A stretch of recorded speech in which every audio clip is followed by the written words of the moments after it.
Halo anak-anak, kali ini Pak Bu Guru akan membahas teks laporan hasil observasi menyebar ilmu dalam teks hasil observasi.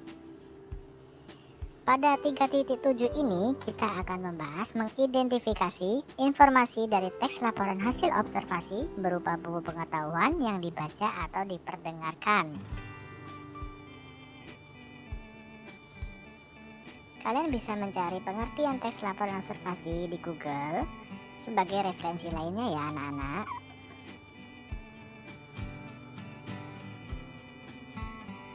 Teks laporan hasil observasi adalah teks yang membahas suatu objek secara umum berdasarkan sudut pandang keilmuan secara objektif dengan sejelas-jelasnya.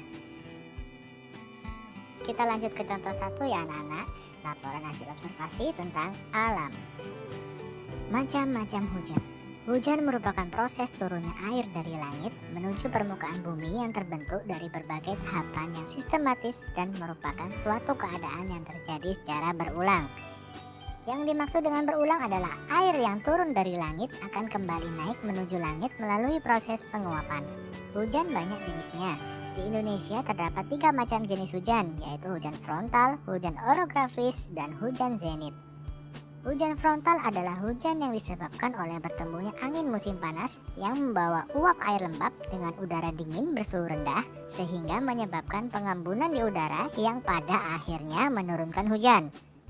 Hujan orografis adalah hujan yang diakibatkan oleh adanya uap air yang terbawa atau tertiup angin hingga naik ke atas pegunungan dan membentuk awan. Ketika awan telah mencapai titik jenuh, maka akan turun hujan. Hujan zenit adalah hujan yang penyebabnya adalah suhu yang panas pada garis khatulistiwa sehingga memicu penguapan air ke atas langit bertemu dengan udara yang dingin menjadi hujan. Hujan zenit terjadi di sekitar daerah garis khatulistiwa saja.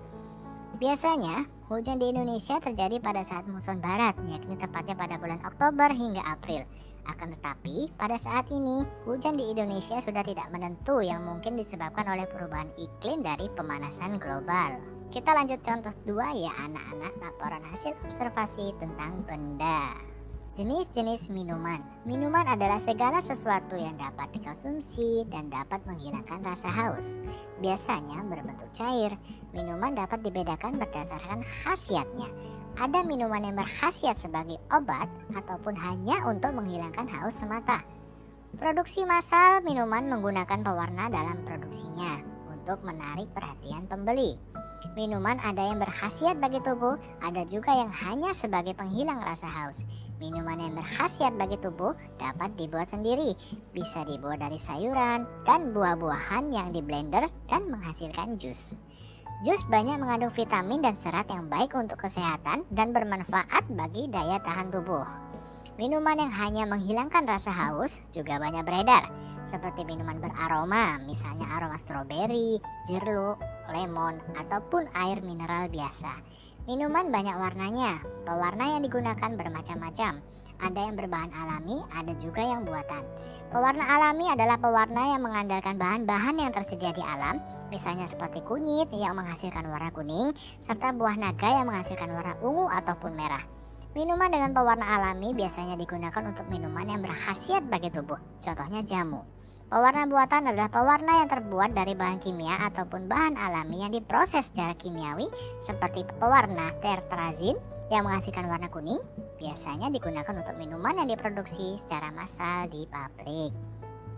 Setelah kalian menyimak contoh teks laporan hasil observasi, selanjutnya Pak Bu Guru akan membahas ciri dan tujuan penulisan teks tersebut. Ciri teks laporan hasil observasi. Teks laporan hasil observasi memiliki ciri-ciri objektif, faktual, sistematik. Yang pertama, objektif dan ada objek. Laporan disusun berdasarkan keadaan objek tunggal nyata yang diamati secara langsung. Kedua, faktual, di mana laporan disusun berdasarkan fakta sesuai dengan pengamatan yang telah dilakukan dan sudah terbukti kebenarannya tanpa ada dugaan yang tidak jelas. Yang ketiga, sistematik. Teks laporan hasil observasi disusun sedemikian rupa secara teratur dan saling berkaitan antara kelas subkelas yang terdapat di dalamnya. Tujuan teks laporan hasil observasi. Penyusunan teks laporan hasil observasi memiliki tujuan yaitu mengatasi suatu permasalahan, menemukan metode atau teknik terbaru, mengambil keputusan yang efektif, melakukan pengawasan atau bahkan perbaikan, mengetahui perkembangan suatu permasalahan. Apakah sama teks laporan hasil observasi dengan teks deskripsi? Dari sifatnya, masing-masing memiliki perbedaan sifat. Teks laporan observasi bersifat universal, sedangkan teks deskripsi bersifat individual. Pada teks observasi lebih menekankan pengelompokan yang disesuaikan dengan cirinya pada umumnya, sedangkan teks deskripsi lebih kepada uraian bentuk dan ciri objek tersebut. Mengapa dikatakan laporan hasil observasi? Isi yang dibahas adalah ilmu tentang suatu objek atau konsep. Objek yang dibahas bersifat umum sehingga menjelaskan ciri umum semua yang termasuk kategori atau kelompok itu. Biasanya judul bersifat umum, pantai, museum, dan demokrasi. Bertujuan menjelaskan dari sudut pandang ilmu. Objek atau hal dibahas secara sistematis, merinci bagian-bagiannya dan objektif. Memerinci objek atau hal secara sistematis dari sudut ilmu. Definisi, klasifikasi, jabaran, ciri, objek.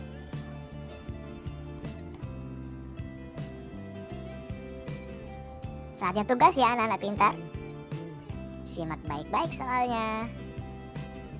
Berdasarkan contoh teks laporan hasil observasi, contoh 1 dan 2, apa tujuan dan isi yang dibicarakan dari contoh tersebut.